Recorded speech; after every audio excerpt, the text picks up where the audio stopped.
아멘. 이번 시간에는 우리가 데살로니가 전서 2장과 3장을 다룰 것입니다. 바울은 데살로니가에 있는 성도들에게 고린도에서 이 서신을 써서 이제 보내는 이렇게 초신자, 오래되지 않은 이 데살로니가 성도들에게 이 편지를 썼죠. 1장에서는 우리가 지난 시간에 본 것처럼 이러한 교회 생활을 위한 그리스도인의 생활에서 이러한 구조, 새 구조를 보았고 또한 기원, 복음의 기원을 보았죠. 그리고 또한 그리스도인의 세 가지 특징을 또 보았습니다. 오늘 2장에서는 이러한 교회 생활을 위한 그리스도의 생활 가운데서 가장 이러한 핵심적이고 중요한 양육을 볼 것입니다. 양육, 2장 전체는 양육의 장입니다. 그 다음에 3장에 가게 되면 3장에서는 이 경고하게 함, 뭘 경고하게 하느냐? 1장에서 우리가 본 것처럼 구조를 경고하게 합니다. 그 구조는 믿음과 소망과 사랑의 구조. 이 구조가 3장에서는 경고하게 됨을 말합니다. 오늘 우리는 이 부분을 좀 자세하게 또한 이 말씀 안에서 읽어가면서 이 부분을 우리가 함께 바울의 영을 함께 만지기를 원합니다. 우리가 이 부분에 들어가서 교통할 때에 사실은 이러한 바울의 영과 또한 바울의 이러한 말씀하심 이러한 것들을 만지면서 이것이 또한 바울의 본을 통하여 또한 우리가 이러한 방면에서 함께 이 영역 안에 이러한 부담 안에 함께 들어가기를 원합니다. 2장은 자세하게 2장을 다시 한 번 더 2장을 보면 2장은 1절에서 20절까지 전체가 양육에 관한 이러한 구절들입니다. 그래서 전반부는 양육에 관하여 후반부는 양육에 대한 보상에 관하여 보여주고 있고 그런데 거기에 중반부에 2장 12절 말씀에 보면 거기에 아주 한 항목 아주 좀 더 깊은 계시가 있습니다. 그것은 바로 그분 자신의 왕국과 영광 안으로 그리고 하나님께 합당하게 행하도록 이 항목을 우리가 다시 우리가 교통을 할 것입니다. 우리가 알듯이 여기에 2장은 바울은 정말 어떤 계시와 또한 이상이 있는 그런 방면이 아닙니다. 기적이 있는 방면이 아니죠. 여기에는 바울의 생활, 바울의 정상적인 생활을 보여주는 것입니다. 본으로 제시해 주고 있죠. 그래서 이 부분에서 어떤 깊은 진리가 없지만 그러나 12절에 올 때 여기에 그분의 왕국과 영광 하나님께 합당하게 행함 이 부분은 사실 계시 안에 좀 들어갔습니다. 그렇지만 바울 형제님은 이 부분을 언급만 했지 이 계시를 발전시키지 않았습니다. 왜냐하면 데살로니가 교회는 다시 말해서 초신자들이기 때문에 이러한 그들은 깊은 계시의 항목보다는 또한 바울의 이러한 생활 그 생활을 본받기 위하는 것입니다. 그래서 첫 번째 보는 것이 바로 이러한 양육에 관하여 볼 때 7절과 이러한 11절 볼 때 바울은 7절 우리는 여러분 가운데 온한 사람이 되어 젖을 먹이는 어머니가 자기 자녀들을 보살피는 것 같이 하였습니다. 젖을 먹이는 어머니를 비유했습니다. 그리고 11절 말씀 보면 우리가 여러분 각 사람에게 어떻게 대했는지는 여러분이 알고 있는 바와 같이 우리는 아버지가 자기 자녀들에게 하듯이 여러분에게 권유하고 위로하고 증언했습니다. 2장 전체는 바로 이러한 젖을 먹이는 어머니, 권유하는 아버지, 어떤 이러한 부모로서의 이러한 아주 어린 자녀, 정말 이제 정말 어린 그의 자녀들에게 이렇게 하는 것처럼 이렇게 아주 하나씩 이렇게 말씀해 주고 있습니다. 그러므로 우리는 이 이상의 부분을 볼 때에 바울의 영을 만지면서 또한 바울의 이러한 말씀 안에서 함께 우리가 들어가기를 원합니다. 자, 이제 그렇게 뭐 강하게 이야기할 것도 없죠. 차분하게 이제 바울의 생활을 우리가 보는 것입니다. 1절, 형제님들, 우리가 여러분에게로 들어간 것이 헛되지 않았다는 것을 여러분 자신이 압니다. 이것을 우리가 바울이 여기에 들어간 것은 다시 한 번 더 말하지만 어떤 메시지를 하기 위해서 간 것도 아니에요. 어떤 계시의 깊은 것을 그 당시에 바울은 엄청난 계시를 가지고 있었지만 그 계시를 말해주러 간 것이 아니라 바울은 여러분에게 들어간 것은 바로 우리의 생활을 가지고 들어왔습니다. 그리고 2절에서 여러분들이 알고 있는 바와 같이 우리가 전에 빌립보에서 고난을 받고 모욕을 당하였습니다. 우리는 심한 반대 속에서도 우리 하나님 안에서 담대하게 하나님의 복음을 여러분에게 말하였습니다. 여기에서 이러한 바울의 이러한 복음을 위한 이러한 영적 전쟁에 이러한 있다는 것을 보여주고 있죠. 그리고 3절에서 우리의 권유는 데살로니가 성도들 형제님들 우리가 여러분에게 권유한 것은 속임수나 더러움이나 강교함에서 나온 것이 아닙니다. 이것은 이러한 복음의 이러한 말씀을 또한 그들에게 생활의 본을 보일 때에 바울은 정직하고 신실했다는 것을 보여주고 있습니다. 그리고 4절에서 오히려 우리는 하나님께 인정을 받아서 복음을 위임받게 되었습니다. 그러므로 우리가 말하는 것은 사람을 기쁘게 하는 것이 아니라 우리의 마음을 살피시는 하나님을 기쁘시게 해드리는 것입니다. 여기서 우리들이라고 했죠. 계속해서 이러한 사도와 이 동역자들은 이러한 복음의 이러한 인정을 받고 위임을 받았다고 말하는 것입니다. 이렇게 인정을 받기 위해서는 어떠한 시험의 과정을 거쳤죠. 사도들은 이러한 주님의 이러한 시험의 과정을 거쳐서 인정을 받고 또한 위임을 받았습니다. 그렇기 때문에 사도들의 복음의 전파는 데살로니가에서 이렇게 복음 전파하고 그들에게 이러한 생활의 본을 보여준 것은 이것은 전적으로 사람을 기쁘게 한 것이 아니었습니다. 하나님을 기쁘게 해드렸습니다. 이것이 바로 복음 전파자 사도들의 합당한 태도인 것입니다. 5절에서 여러분이 알고 있는 바와 같이 우리는 한 번도 아첨하는 말을 하거나 탐욕의 탈을 쓴 적이 없습니다. 이것은 하나님께서 정은해 주실 수 있습니다.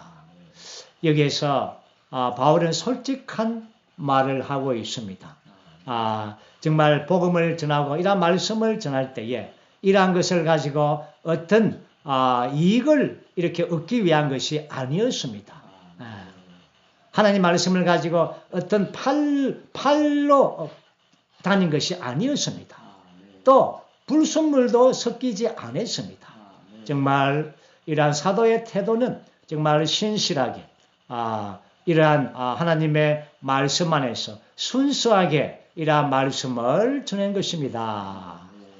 6절에서 우리가 그리스도의 사도들로서 사람들의 존중을 받을 수도 있었지만 여러분에게서든 다른 사람에게서든 사람에게서 오는 영광을 구하지 않았습니다. 참 정말 이러한 사도는 우리가 앞에서 본 것처럼 시험받고 인정을 받고 하나님께 이러한 위임을 받았지만 그러나 이 사도들은 이러한 자신을 사도라는 것을 잊어버렸습니다. 사도인 줄 몰랐습니다. 잊어버렸습니다. 그들과 함께 있을 때 다만 형제로서 아니 심지어 섬기는 노예로서 그들과 함께 섬기고 봉사하고 그렇게 살았습니다. 이것은 얼마나 영광스럽습니까? 이 땅에서 주 예수님이 땅에 계시는 동안 그분은 존엄을 버렸습니다. 존귀한 걸 버렸죠. 하늘의 영광을 다 버리고 이 땅에 오셔서 정말 주님은 그러한 삶을 사셨죠. 그러나 이 반대되는 뭐 함부로가 있죠. 누굽니까? 천사장의 타락, 루시퍼. 이 악한 천사들은 그의 영광을 추구해서 하나님의 대적자가 된 것입니다. 오늘 바울은 주 예수님을 본받아서 모든 이러한 종기와 영광을 받지 않고 정말 노예로서 종으로서 이러한 데살로니가에 있는 이러한 많은 새신자들에게 어머니로서 아버지로서 그들을 잘 목양하고 보살피고 함께 생활해 했습니다. 그리고 7절에서 오히려 우리는 여러분 가운데 온화한 사람이 되어 젖을 먹이는 어머니가 자기 자녀들을 보살피는 것 같이 하였습니다. 정말 여기에 온화한 사람 얼마나 좋습니까? 저는 이 단어가 너무나 좋습니다. 우리가 어떤 경직되어서 아이고 나는 여기 봉사자다, 나는 여기 장로다, 뭐 이렇게 이 동역자다, 뭐 이러한 경직된 것이 아니라 정말 바울은 그런 위임이 있었지만 그러나 사도의 위치를 내렸습니다. 그리고 온화한 사람, 온화하다는 것은 상당히 부드러움이죠. 여기에 무슨 여러분 어머니가 무슨 지위가 있습니까? 총기가 있습니까? 계급이 있습니까? 없습니다. 없죠. 다만 부드럽게 자녀들을 정말 젖을 먹이고 돌보는 것입니다. 이것이 이러한 사도의 본입니다. 그리고 이제 8절은 여러분을 이처럼 열렬히 사랑하였기에 우리는 하나님의 복음뿐 아니라 우리 자신의 목숨까지도 기꺼이 여러분에게 주고 싶었습니다. 그것은 여러분이 우리의 사랑을 받는 사람들이 되었기 때문입니다. 이러한 이 사랑, 그렇죠?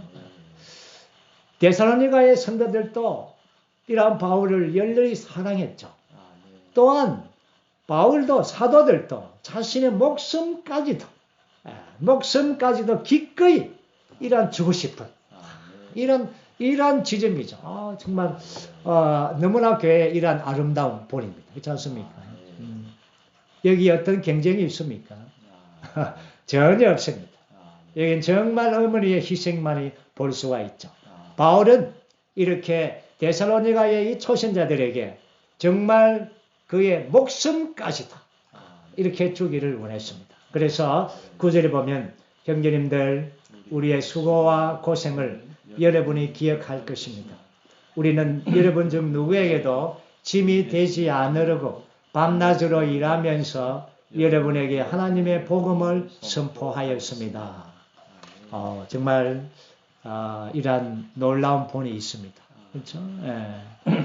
그 데살로니가 성도들에게 짐이 되지 않으려고 밤낮으로 이렇게 손으로서 일을 하고 또한 시간 날 때마다 하나님의 복음을 선포하고 10절 믿는 여러분을 향하여 우리가 얼마나 거룩하고 의롭게 그리고 나무랄 데 없이 처신하였는가에 대해서는 여러분이 증인이며 하나님도 증인이십니다. 정말 바울은 순수했습니다. 그렇죠?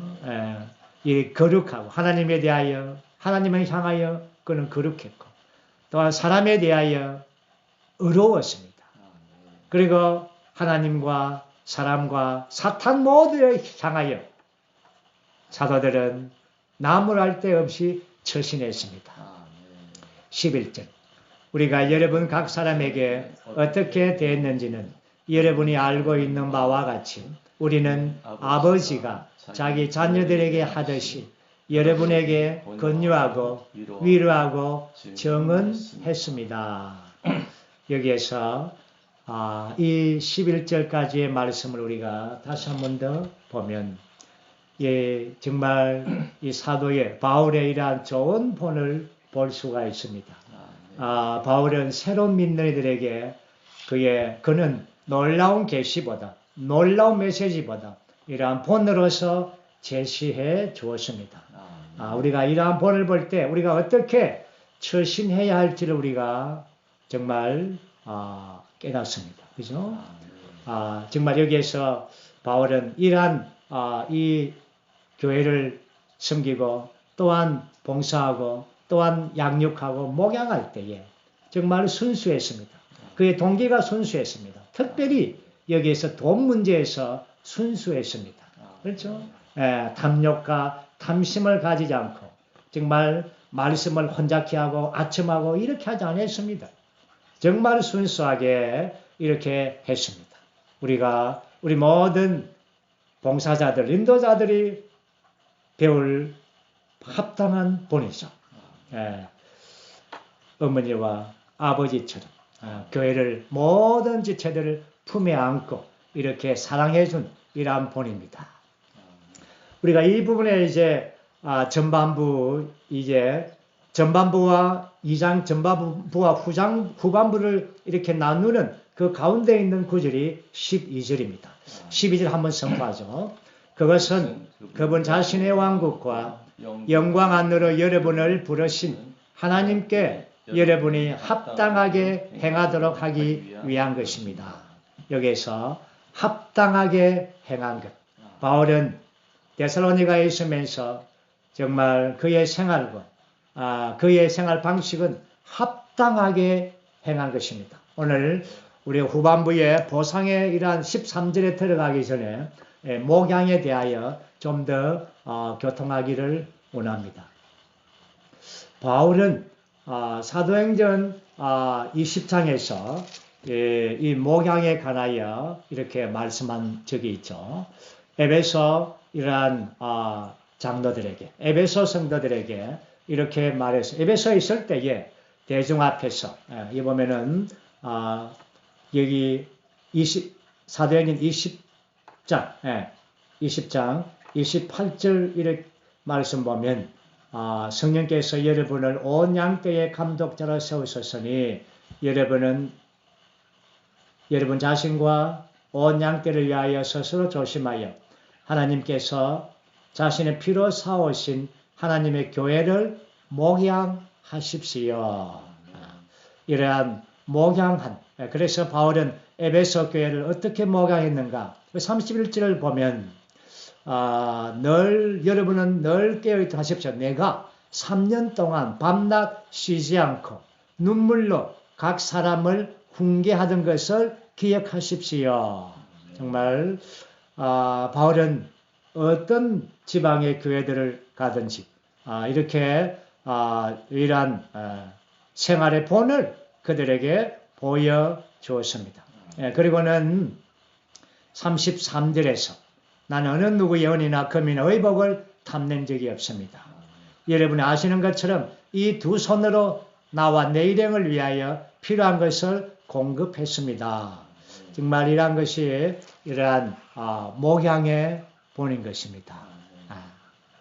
또한 바울은 고린도에 서신을 쓸 때는 고린도 성도들에게는 약한 사람을 얻기 위하여 또한 약한 사람의 수준에 내려갔다고 말하고 또한 고린도 성도들에게 그의 많은 문제들 가운데 있었지만 바울은 넓은 마음으로 그들을 품어주었습니다. 그리고 또한 성도들을 위하여 사실 이러한 이익을 받은 것이 아니라 그의 소유, 그의 자신까지도 허비했음을 나타내 보여주고 있습니다. 정말 바울은 여러 그의 서신들에서 이런 합당한 생활의 본을 제시해 준 것입니다. 그리고 우리가 알듯이 베드로는 이 목양에 대하여 상당히 깊은 인상을 가지고 있죠. 우리가 알듯이 요한복음 21장에서 주 예수님께서 이제 성천하시기 전에 이 땅에 이제 부활 이후에 계시면서 베드로에게 목양에 대한 위임을 주지 않습니까? 내 어린 양을 먹이십시오. 내 어린 양을 치십시오. 내 어린 양을 먹이십시오. 3번씩이나 베드로에게 이러한 목양의 위임을 주었습니다. 그리고는 이제 베드로는 그의 서신 베드로전서 5장 2절 말씀에 이러한 말씀을 다시금 하고 있죠. 어떤 바울의 이러한 말씀의 연구와 같습니다. 5장 2절 말씀 보면 여러분 가운데 있는 하나님의 양떼를 목양하십시오.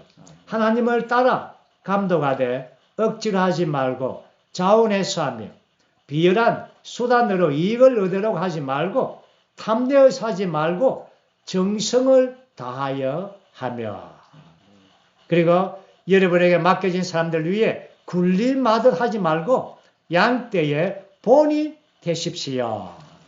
정말 바울 형제님의 영과 베드로 형제님의 영은 같습니다. 동일하게 이러한 주 예수님의 이러한 말씀의 위임을 따라서 이러한 목양의 길을 갔습니다. 특별히 베드로 형제님이 하나님을 따라 목양하십시오. 하나님을 따라 목양하는 것이 무엇인가? 라고 할 때에 이 사역의 말씀을 통하여 이 사역에서 이렇게 말했습니다. 하나님을 따라 목양하는 것은 5가지입니다. 첫 번째, 하나님과 하나됨으로 목양하는 것. 두 번째, 하나님으로 조성되어 목양하는 것. 세 번째, 하나님으로 살면서 목양하는 것. 네 번째, 하나님의 대표로서. 다섯 번째, 하나님을 공급하는 것입니다. 이것이 하나님을 따라 목양하는 것입니다. 이제 우리는 12절에 하나님의 왕국과 영광, 또 하나님께서 합당하게 행함, 이 부분은 약간 진리의 어떤 깊은 부분이 있기 때문에 마지막에 2장 끝부분에 우리가 다룰 것입니다. 이제 2장의 이제 후반부에는 바로 보상입니다. 13절에서 20절까지 이렇게 우리가 돌보는 것에 대하여 양육을 한다면 주님께서 오실 때에 우리에게 이러한 보상, 영광의 기쁨의 멸류관을 우리에게 주신다고 말하고 있습니다. 자, 여기에 후반부에서는 몇 구절만 우리가 보기 원합니다. 그것은 14절 보면 형제님들, 여러분은 그리스도 예수님 안에서 유대에 있는 하나님의 교회들을 본받는 사람들이 되었습니다. 그것은 그들이 유대인들에게서 고난을 받은 것 같이 여러분도 여러분의 동족에게서 같은 고난을 받았기 때문입니다. 사실 여기에 있는 데살로니가에 있는 교회는 데살로니가는 유럽에 있는 교회입니다. 그러나 이 유대에 있는 교회, 예루살렘의 교회는 저 아시아에 있지 않습니까? 아주 멉니다. 그렇지만 이러한 유대에 있는 예루살렘에 있는 교회에 어떠한 소식을 들었을 것입니다. 그 소식이 무엇입니까? 많은 고난 가운데 있었다는 것입니다. 그게 정말 예루살렘에는 많은 고난 가운데 교회가 있었습니다. 그러므로 데살로니가에 있는 성도들이요, 여러분들도 동일한 고난을 받는 것은 다 그렇죠? 꼭 같습니다. 왜냐하면 오늘 우리가 이러한 교회로 주님의 이러한 교회로 모일 때에 우리는 이러한 고난들이 있습니다. 그렇죠? 동일한 고난을 받고 있습니다. 동일하죠. 마치 계시록의 이러한 1, 2장에서 금등잔대가 동일하듯이 이런 동일한 부분들이 있습니다. 그러나 이제 15절과 16절에 와서는 좀 이제 다른 방면에서 말하고 있습니다. 이 유대인들은 주 예수님과 신원자들을 죽이고 우리를 쫓아내었습니다. 그리고 그들은 하나님을 기쁘시게 하지 않고 모든 사람에게 대적이 되어 16절 우리가 이방인들에게 말씀을 전하여 구원받게 하는 것을 가로막습니다. 그래서 그들은 항상 자기 죄들을 가득 채웁니다. 따라서 진노가 그들에게 극도로 내리게 되었습니다. 여기서 15절과 16절은 사실은 지금 이러한 이 양육의 부분을 목양의 부분을 계속 말씀을 하는 중에 15절과 16절에 와서 이제 이러한 예방 접종을 가집니다. 우리가 14절에서는 유대의 어떤 예루살렘 교회의 좋은 본들, 좋은 소식을 들었죠. 그렇지만 여기에 유대인들을 다시 한 번 더 언급하면서 이것은 바로 앞으로 들어올 이 유대교의 사상, 율법의 가르침, 이러한 것에 대한 예방 접종을 주는 것입니다. 정말 교회는 그렇죠. 이러한 공급이 필요하고 또한 젖을 먹이는 것이 필요하지만 또 한면에서는 예방 접종이 필요합니다. 우리가 알듯이 어머니가 자녀들에게 젖을 먹이고 이유식을 먹이고 또한 이런 맛있는 걸 음식을 해서 막 먹입니다. 그렇죠? 그렇지만 예방 접종할 때는 접종을 합니다. 왜냐하면 그 어린 나이에 몸 안에 이러한 다른 세균들이 들어올까봐, 그렇죠? 균이 들어올까봐 예방 접종을 합니다. 바울은 참 지혜로웠습니다. 이러한 공급과 양육이 있는 중에 이런 앞으로 이 유대교의 사상이 율법의 가르침이 교회를 해방할 거라는 것을 알았습니다. 그래서 예방 접종을 합니다. 그리고는 이제 17절, 18절, 18절만 보겠습니다. 그러므로 우리는 여러분에게 가르고 했습니다. 사실 나 바울은 한두 차례 여러분에게 가르고 하였으나 사탄이 우리를 방해하였습니다. 여기에서 이 바울은 그의 참 인간적인, 제 바울의 이러한 글을 볼 때 계시와 이상이 뛰어난 이런 방면도 많지만 그러나 상당히 인간적인 바울의 감정을 나타내 보였습니다. 그렇죠? 17절은 바로 그 감정이죠. 형제님들, 우리가 가족과 사별하듯 여러분과 잠시 떨어져 있는 것은 얼굴뿐이고 마음은 아니었습니다. 우리는 여러분의 얼굴 보기를 더욱 열렬히 애썼고 아주 간절히 바랐습니다. 지금 바울은 여기에서 고린도에 있습니다. 그렇죠? 얼마 전에 데살로니가에서 함께 이렇게 복음을 전파하고 함께 이런 교회 생활을 잠시나마 가졌습니다. 이제 떨어져 있습니다. 이 바울의 감정은 여러분들을 얼굴을 열렬히 보고 싶습니다. 얼마나, 그렇죠? 이 사람의 마음이죠. 사람의 감정이죠. 그렇죠? 자, 그 다음에 이제 19절 말씀에 이제 보상에 대하여 나옵니다. 우리 주 예수 그리스도께서 오실 때 그분 앞에서 우리의 소망이나 기쁨이나 자랑의 멜루간이 무엇이겠습니까? 바로 여러분이 아니겠습니까? 자, 여기에서 주님의 다시 오심을 다시금 언급하고 있죠. 정말 보십시오. 여러분이 우리의 멜루간이요 자랑입니다. 이 말은 참 정말 여러분을 보기로 열렬히 사모하고, 그렇죠? 가고 싶고, 정말 여러분이 나의 기쁨이요, 나의 자랑이요.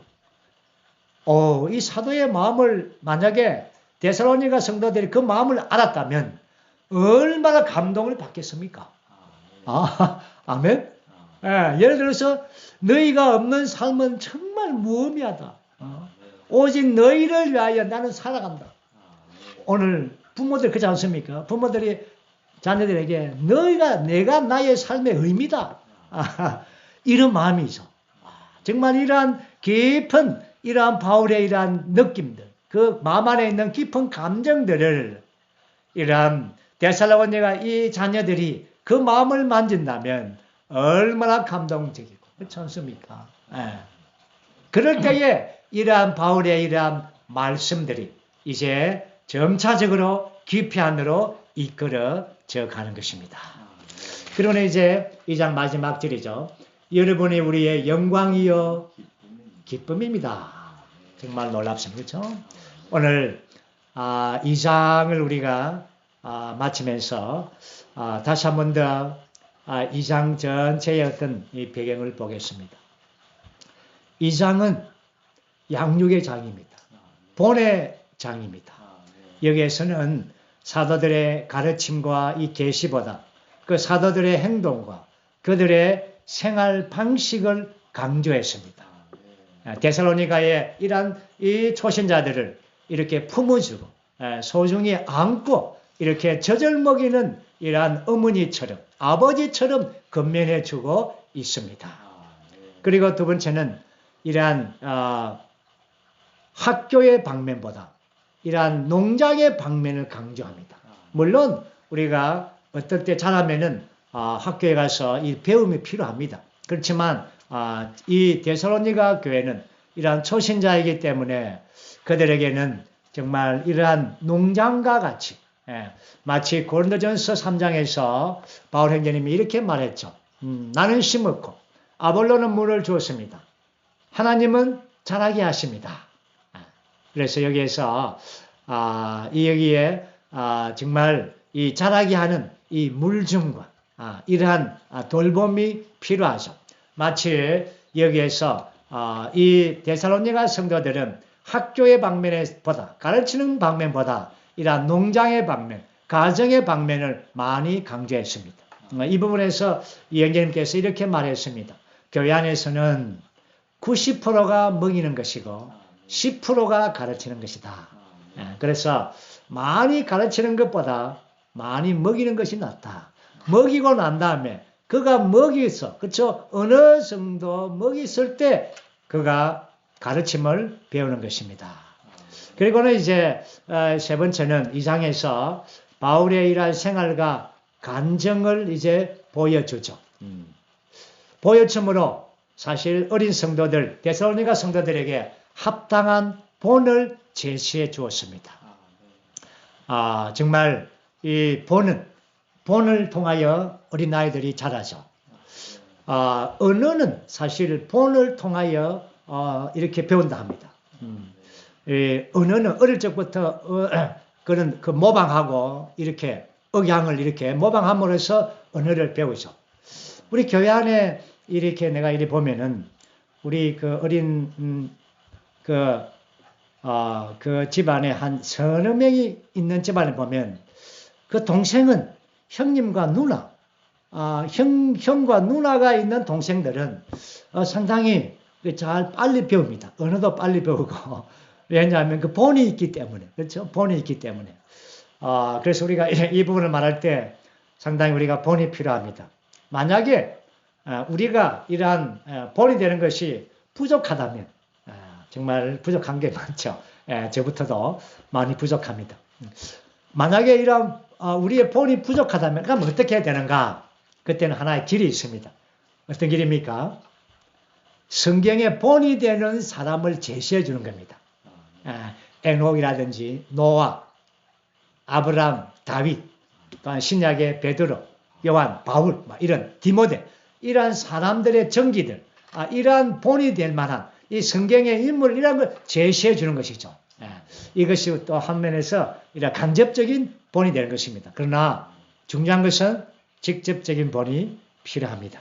우리가 본이 되기를 원합니다. 그 다음에 이제 2장을 마치면서 제가 서두에 말한 것처럼 12절에 있는 이 계시의 항목들을 이제 떼놨습니다. 이제 이 부분을 보고 2장을 마칠 것입니다. 여기에서 12절 보면 이 두 가지의 놀라운 계시 항목이 있습니다. 그것은 바로 그분 자신의 왕국과 영광 안으로, 그리고 두 번째는 하나님께 합당히 행함. 이 두 항목은 상당히 계시를 발전하면은 뭐 특별 집회를 몇 분 해도 될 만큼 아주 깊은 것입니다. 그렇지만 이 간단하게 하나님께 합당하게 행함이 무엇인가, 이 사역의 말씀을 통하여 간단하게 소개를 하기를 원합니다. 하나님께 합당하게 행함. 첫 번째는 하나님께 합당한 분은 하나님 자신밖에 없습니다. 우리가 이걸 알아야 됩니다. 사람이 아무리 잘 처신하고 정말 잘 처신한다 해도 하나님께는 합당할 수가 없습니다.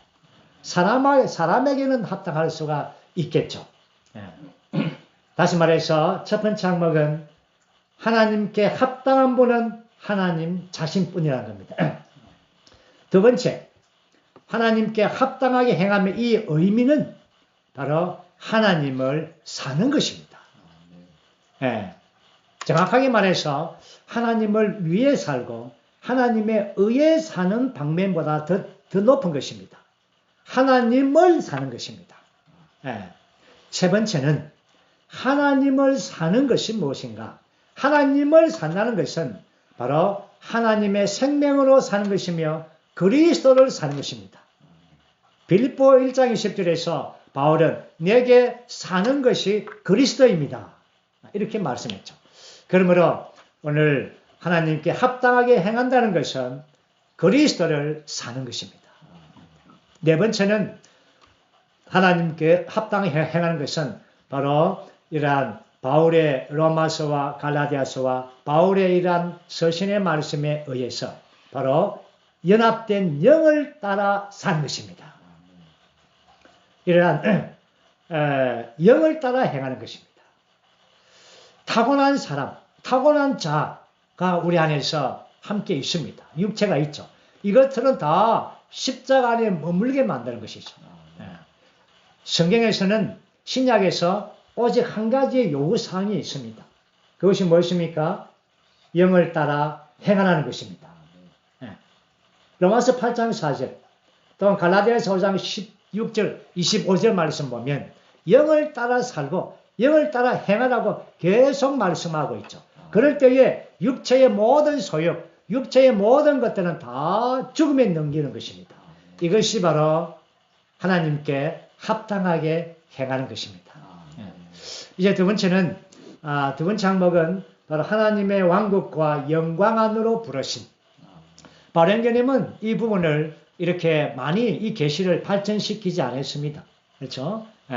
그러나 하나님의 왕국과 영광 안으로 부르심. 이 진리의 항목은 상당히 이 계시는 그렇게 낮은 게 아닙니다.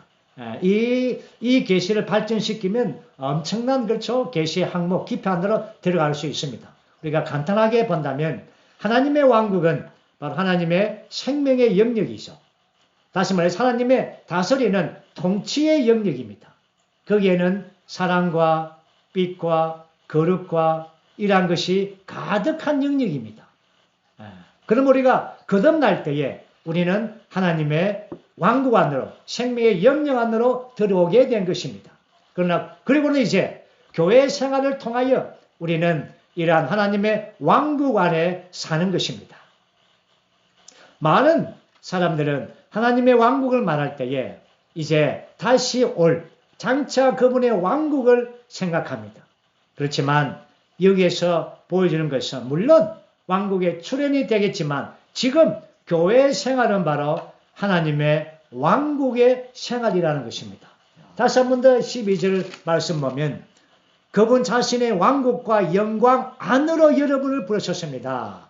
그것은 바로 교회 생활 안으로 여러분이 데살로니가 교회 안에 교회 생활 안으로 들어온 것은 바로 하나님의 왕국과 영광 안으로 들어온 것입니다. 이 안에서 우리는 의와 평강과 기쁨의 생활을 갖게 되는 것입니다. 그리고는 하나님의 영광과 함께합니다. 하나님의 왕국은 하나님의 영광과 함께하죠. 하나님의 영광은 무엇입니까? 영광은 하나님의 나타남이요. 하나님의 표현입니다. 그러므로 왕국과 영광은 정말 하나입니다. 그렇죠? 두 방면이 하나입니다. 하나로 동시에 일어나게 되는 것입니다. 오늘 정말 우리는 교회 안에서 이러한 왕국과 영광 안에 우리는 생각하는 것입니다. 물론 장차 그 영광을 우리가 들어가겠지만 그러나 교회 생활 안에서 이것이 우리 안에서 이렇게 미리 맛보고 체험되어질 필요가 있는 것입니다. 아멘. 우리가 이렇게 해서 2장을 마쳤습니다. 정말 저도 차분하게 이 부분을 바울님처럼 하기를 원하는데 어쨌든 차분하게 하겠습니다. 3장은 이 전체의 이러한 주제의 항목은 경고함입니다. 경고함. 무엇을 경고합니까? 3장을 자세히 보면은 두 가지를 경고합니다. 첫 번째는 구조를 경고하는 것이고 두 번째는 마음을 경고하는 것입니다. 그러나 뒷부분을 보면은 이러한 구조는 무엇입니까? 우리가 1장에서 보았습니다. 데살로니가전서 1장에서는 이 구조가 뭐였습니까? 믿음과 소망, 사랑과 소망이죠. 믿음과 사랑과 소망이라는 이 세 구조, 우리가 봤듯이 믿음의 일과 사랑의 수고와 소망의 인내가 바로 하나의 구조물, 하나의 건축물이라면 믿음은 기초이고 소망은 건축이고 사랑은 건축이고 또한 소망은 지붕처럼 완성된 것입니다. 그러므로 이러한 구조가 1장에서는 구조를 계시해 줬죠. 이제 3장에서는 이 구조가 견고해지기를 원했습니다. 데살로니가에 있는 성도들이 이 구조 안에 있습니다. 이 구조를 받아들였습니다. 이제는 이 구조가 견고해지기를 원하는 것입니다. 그래서 이 3장에 있는 말씀은 1절에서 13절까지 있습니다. 그런데 믿음에 대한 견고함은 10절을 다루고 있죠. 1절에서 10절까지. 그 다음에 사랑에 대한 증거함은 12절을 다루고 있고, 그 다음에 소망에 대한 기다림은 13절을 다루고 있습니다.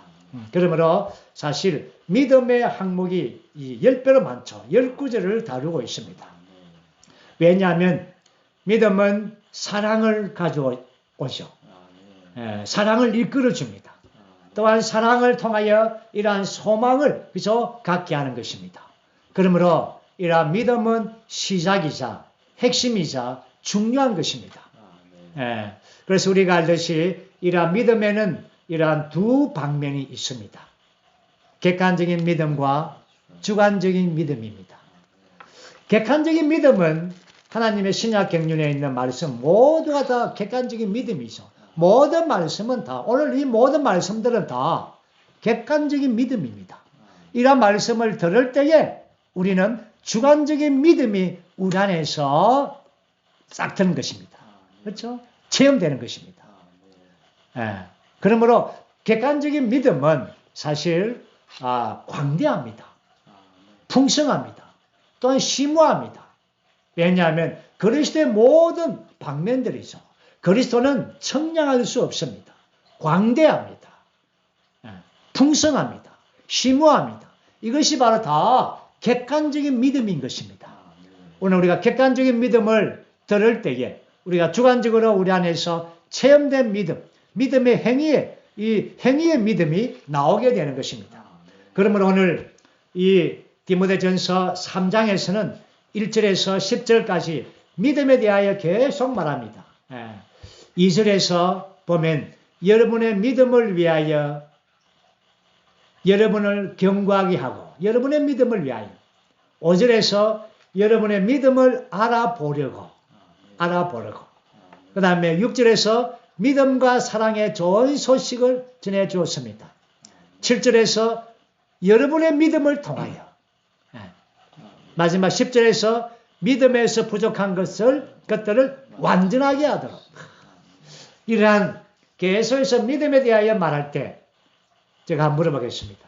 이 믿음은 객관적인 믿음입니까? 주관적인 믿음입니까? 주관적인. 맞습니다. 사실 이 믿음은 객관적이라고 그렇죠? 주관적이라고 말하기가 쉽지 않습니다. 이 믿음은 바로 객관적이지만 또한 주관적입니다. 어떤 때는 객관성이 있고 어떤 때는 또 주관적인 것이 있습니다. 그렇죠? 그래서 우리가 이것을 구별할 수는 없습니다. 그렇지만 이러한 믿음의 두 방면을 다 포함하고 있습니다. 이제 한번 보겠습니다. 2절 우리의 형제이며 그리스도 복음에 있어서 하나님의 동력자인 디모데를 보냈습니다. 왜 보냈습니까? 그것은 여러분의 믿음을 위하여 여러분을 견고하게 하고 격려해서 그래서 믿음 안에서 견고해지면 여기 보면은 3절에서 환난 때문에 흔들리지 않도록 하는 것입니다. 우리 가운데 환난이 있습니다. 시험이 있습니다. 왜 환경이 있고 환난이 있고 시험이 있습니까? 믿음을 시험하기 위해서입니다. 믿음의 시험입니다. 그래서 데살로니가 이 성도들 안에서도 이러한 환경이 있었죠. 오늘 최근에 우리 가운데 있는 이 코로나 사태, 이 큰 환경입니다. 큰 환난입니다. 왜 이것이 있습니까? 우리의 믿음을 시험하기 위하여. 그러면 우리는 이러한 환경과 상황 가운데서 우리의 믿음이 흔들려서는 안 됩니다. 믿음이 더욱 견고해져야 되는 것입니다. 그리고 이제 5절 말씀 보면 그러므로 내가 참다 못해 여러분의 믿음을 알아보려고 디모데를 보냈습니다. 믿음을 알아보려고, 이 믿음은 객관적과 주관적이죠.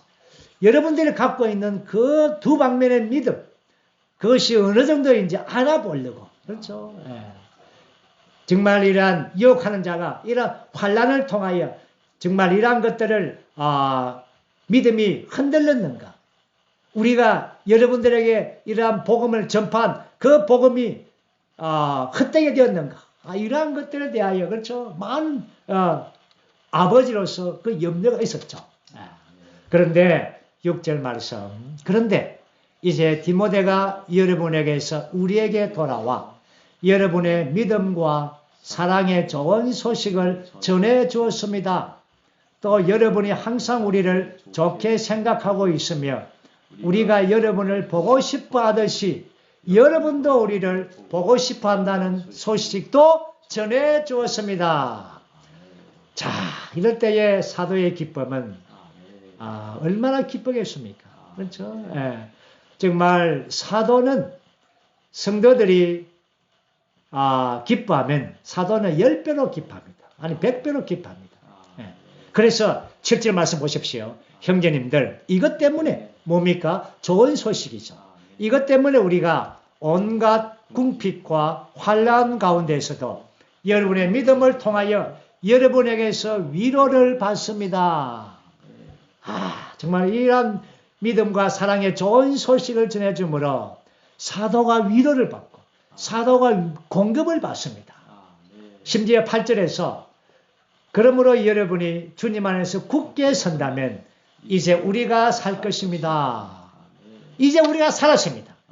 다시 말해서 여러분의 만약에 믿음이 만약에 이러한 환경과 환난을 통하여 흔들렸다면 이제 우리는 죽을 맛입니다. 이 말이죠. 정말 우리는 죽겠습니다. 그러나 여러분들이 믿음 안에서 견고하게 서 있다면 우리가 이제 살았습니다. 정말 이것이 사도의 마음입니다. 그렇죠? 네. 이것이 이 시대의 사역의 마음입니다. 그렇죠?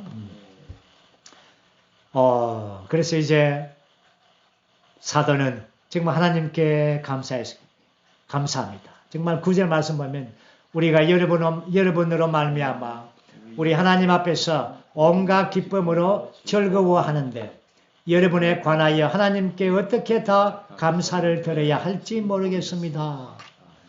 이러한 성도들이 믿음과 사랑 안에서 견고하게 서 있다는 이러한 소식을 들을 때 이러한 사도들은 정말 하나님께 감사했습니다. 그렇죠? 하나님 너무나 감사합니다. 정말 이러한 마음, 이것이 바로 아비의 마음 아닙니까?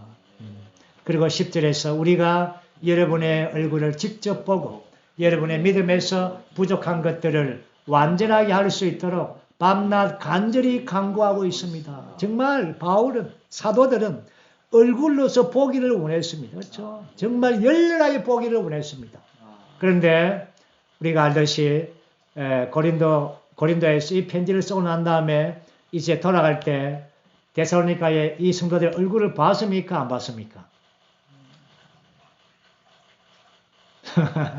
사도행전 보면은 데살로니가를 안 갔습니다. 참 정말 이렇게 보고 싶었는데 어떤 많은 방해가 있었죠. 데살로니가 안 가고 배 타고 바로 에베소로 갔습니다. 참 어떤 이 사도들은 마음은 정말 그렇죠. 얼마나 보고 싶었겠습니까? 그러나 어떤 환경이 허락하지 않아서 이제 배 타고 바로 에베소로 갔지 않습니까? 그러나 3차 사역 여행 때 여러분 3차 사역 여행 때 에베소에서 그렇게 사역을 하다가 고린도로 갈 때 데살로니가를 거칩니다. 또한 올 때 또 데살로니가를 거쳐서 옵니다. 아마 그때 성도들과 함께 만났을 것이라고 제가 추정합니다. 아멘. 자, 이제 12절은 사랑의 부분입니다. 12절. 또 주님께서 우리가 여러분을 사랑하는 것처럼 여러분도 서로에 대한 사랑과 모든 사람에 대한 사랑이 증가하여 넘치도록 해 주시기를 바랍니다. 여기에 이제 이러한 믿음 안에서 그들이 자람으로, 그렇죠? 믿음이 증가됨으로 그들은 생명 안에서 이 성장한 표시가 뭡니까? 사람에 대한, 지체들에 대한 성도들의 사랑이 증가한다는 것입니다.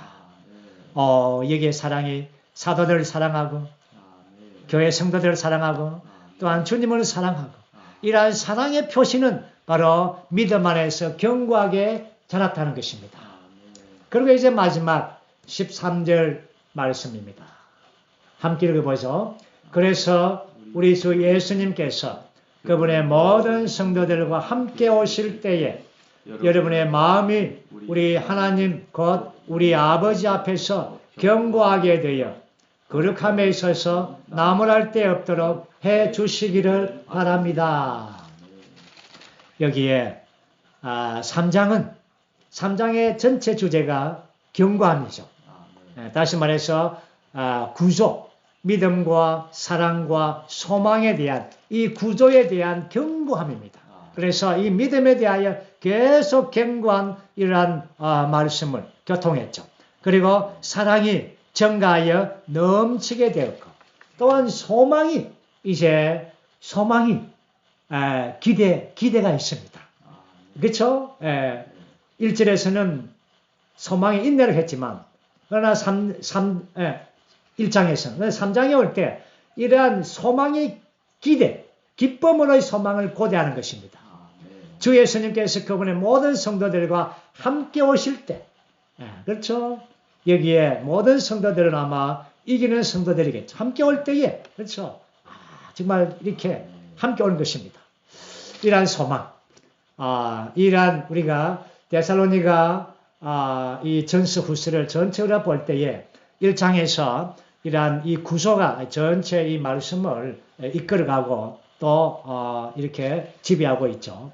그리고 또 한 가지 중요한 것은 이러한 이 말씀을 마칠 때마다 모든 장들이 끝날 때마다 항상 주님의 다시 오심을 말합니다. 1장이 끝날 때에도 주님의 다시 오심을 말하고 2장이 끝날 때에도 주님의 다시 오심을 말하고 또 3장이 끝날 때에도 주님의 다시 오심을 말하고 4장, 5장 계속해서 이 장이 끝날 때마다 이러한 바울의 이러한 부담은 주님의 다시 오심을 말하는 것입니다. 이제 우리는 3장을 마치면서 여기에서 마음에 관하여 조금 교통하고 이제 3장을 마치기를 원합니다. 마지막 절에서 사도는 이렇게 3장을 결론 짓습니다. 여러분의 마음이 우리 하나님 곧 우리 아버지 앞에서 견고하게 되어 거룩함에 있어서 나무랄 데 없도록 해 주시기를 바랍니다. 마음을 말합니다. 영을 말하지 않고, 그렇죠? 혼을 말하지 않고, 마음을 말합니다. 교회 안에서, 교회 생활 안에서 정말 가장 핵심적인, 전략적인 지점은 우리의 마음입니다. 물론 영도 중요하고, 혼도 중요하고, 우리의 몸도 매우 중요하겠죠. 그렇지만, 바울행전님은 마음을 이렇게 말했습니다.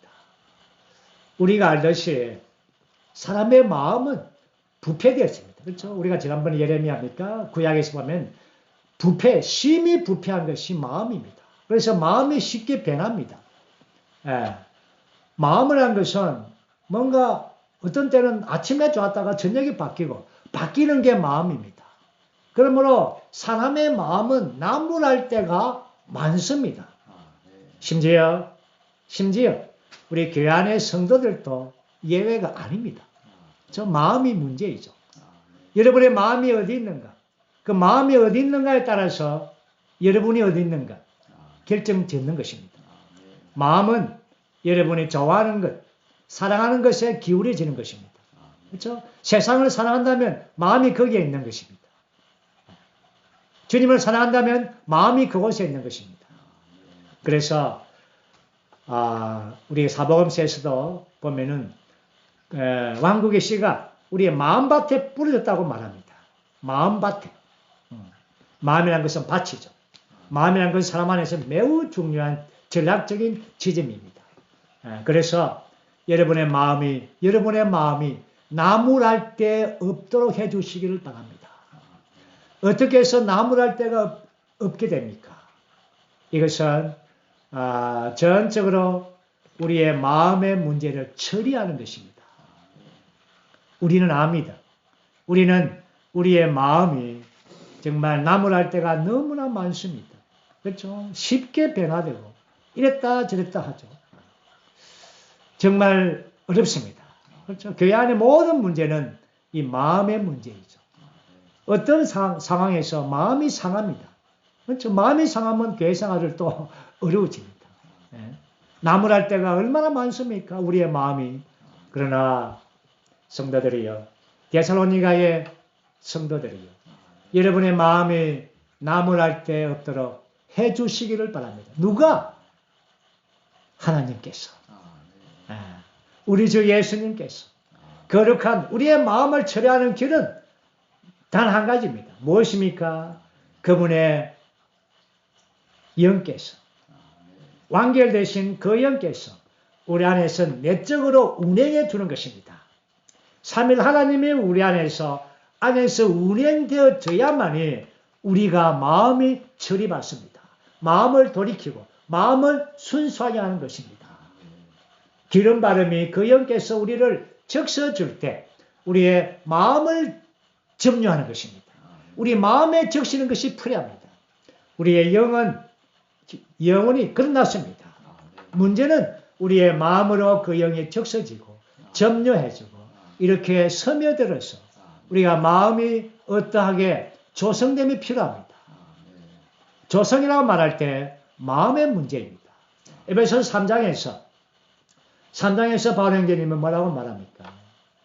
믿음으로 말미암아 우리의 마음 안에 거처를 정하고, 그러므로 우리의 마음 안에서 그리스도께서 이러한 거처를 정하는 것이 필요합니다. 우리 존재를 얻는 것이죠. 마음 안에서. 그러므로 이 마음 안에서 거처를 정할 뿐 아니라 또한 사랑 안에서 뿌리를 내립니다. 그러면은 그리스도의 이러한 입방체, 길이와 너비와 높이와 깊이의 이러한 입방체, 이것이 뭡니까? 이것이 구조 아닙니까? 믿음과 사랑과 소망의 이 구조가 우리의 마음 안에서 이렇게 견고해지는 것입니다. 그리스도의 이러한 분량에까지. 그러면 우리의 마음이 이렇게 길이와 너비와 높이와 깊이가 이렇게 그리스도로 점유되어진다면 이것은 바로 하나님의 충만이 되는 것입니다. 이것이 교회입니다. 교회는 그리스도의 몸이니 하나님의 충만이 되는 것입니다. 아멘. 이렇게 해서 우리가 3장을 마쳤습니다. 오늘 이 말씀을 듣는 형제자매님들, 장흥교회뿐 아니라 먼 곳 해외까지 해서 많은 이들이 이 말씀을 함께 들음을 감사합니다. 우리가 믿음은 들음에서 나오고 또한 믿음을 통하여 사랑이 우리 안에서 나타나며 또한 사랑으로 말미암아 이러한 소망을 이제 갖게 되고 결국은 이 마지막 절에 여러분의 마음이 이제 주 예수님께서 이제 역사하심으로 정말 거룩함에 있어서 나무랄 데 없게 해 주시기를 원합니다.